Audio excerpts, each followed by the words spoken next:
What specifically in Project Core we experienced is when we were speaking with this e-commerce company, they were very different from the ERP company, which we have to really integrate the system with.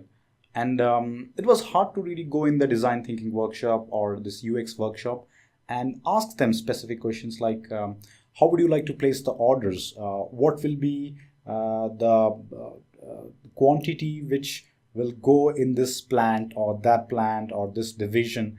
Because at the end, what they require is a simple UI to place the order for the books or like any material which they want to onboard in their warehouse.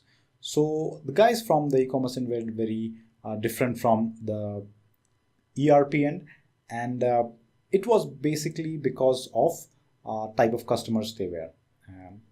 And I think what we really did when we were in this workshop with those two set of people at category of the people is we use some of the design thinking principles. And design thinking is a very a term which has been quite obsessively used nowadays in YouTube and any other news or articles you are reading about design thinking.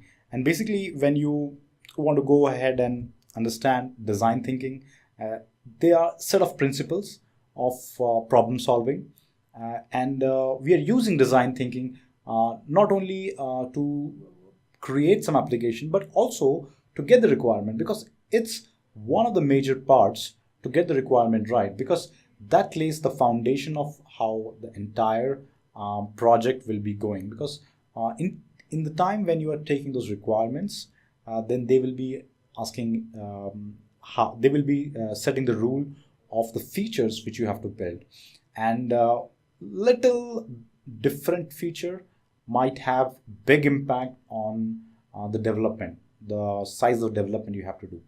So design thinking should not only be used on the side where you want developing the solution, but also requirement gathering. And agile project methodology is like everyone here is running with sprints. They have a velocity, and all those comes into the picture. What basically happens is there is a good number of chance. In the old classic way, what was happening is we were going with the waterfall model. We would get the requirement, lock it, and then we go and start to build the solution. And then we will, at the end, do a UAT testing. And then we come back to the customer and say, okay, this is your solution, which you gave the requirement for.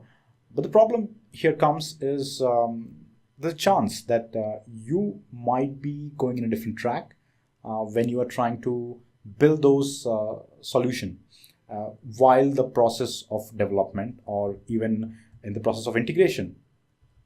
So at that point of time, we are now using agile methodology, where we strictly work with user stories, because even if you are going the wrong path, we come back to the right path and then really start from there.